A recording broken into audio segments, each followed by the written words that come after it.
kita pada kali ini yaitu mengenai bab semangat beribadah dengan meyakini hari akhir.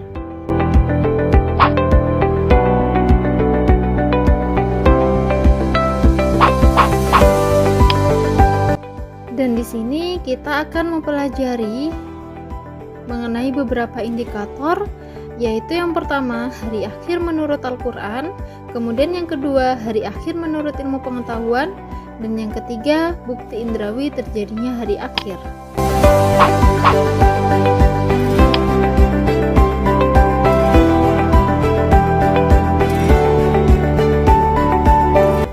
Iman berarti membenarkan atau tasdik, sementara menurut istilah adalah mengucapkan dengan lisan, membenarkan dalam hati, dan mengamalkan dalam perbuatannya. Iman kepada hari akhir atau hari kiamat merupakan rukun iman yang kelima. Iman kepada hari akhir artinya yaitu mempercayai bahwa hari kiamat suatu hari yang akan datang, di mana seluruh alam semesta hancur dan kehidupan yang kekal atau akhirat akan menanti. Dan setelah itu, manusia akan dimintai pertanggungjawaban akan amal ibadahnya selama mereka hidup di dunia.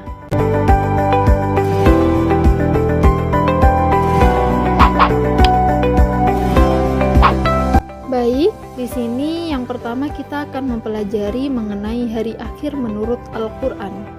Hari akhir atau hari kiamat menurut Al-Quran dapat dibagi menjadi dua, yaitu yang pertama kiamat sugro atau kiamat kecil.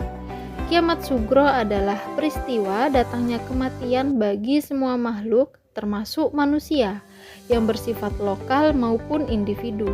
Selain kematian, bencana alam juga termasuk dalam kiamat sugro, seperti banjir, tanah longsor, gempa, dan lain sebagainya. Kemudian yang kedua yaitu kiamat kubro atau kiamat besar, yang artinya peristiwa berakhirnya seluruh kehidupan makhluk dan hancur leburnya alam semesta secara total dan serentak. Dan proses terjadinya hari kiamat tersebut dijelaskan oleh Allah Subhanahu wa taala dalam Quran surat At-Takwir ayat 1-3 yang artinya apabila matahari digulung, apabila bintang-bintang berjatuhan, dan apabila gunung-gunung dihancurkan.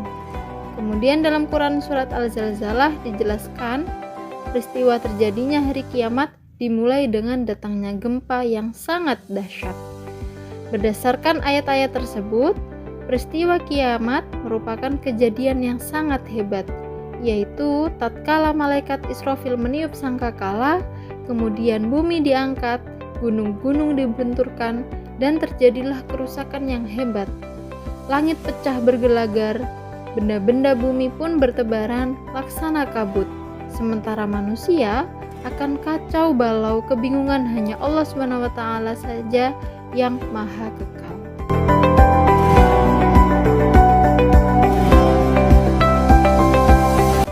Kemudian yang kedua yaitu kita akan mempelajari hari kiamat menurut ilmu pengetahuan. Di sini ada dua, yaitu yang pertama menurut geologi.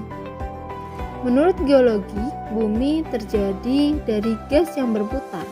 Setelah diam, gas itu menjadi dingin.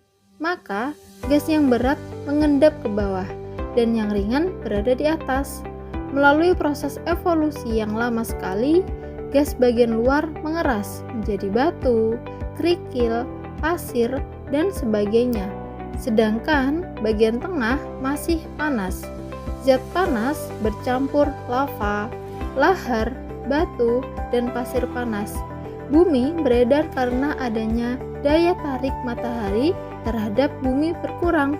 Akibatnya, bumi akan bergeser ke matahari sehingga putaran bumi semakin cepat dan akan mengalami nasib seperti meteor. Kemudian yang kedua, menurut teori fisika, letak matahari adalah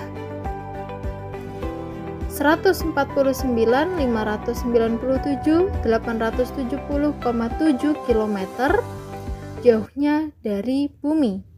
sinar matahari sampai ke bumi selama 8 menit 20 detik. Kalau suatu ketika matahari tidak muncul dan cahayanya redup karena tenaga atau sinarnya habis, maka tidak ada angin dan awan yang berakibat hujan dan tidak akan turun.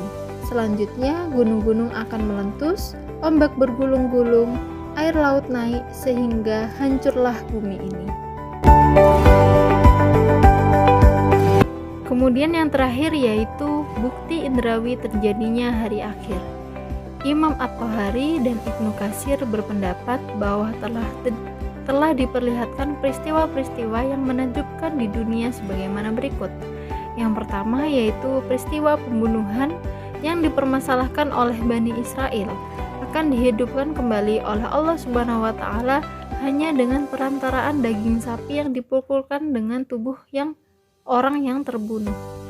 Di sini dijelaskan dalam Quran surat Al-Baqarah ayat 72 sampai 73. Di sini dapat kita simpulkan bahwasanya apapun yang Allah kehendaki akan terjadi.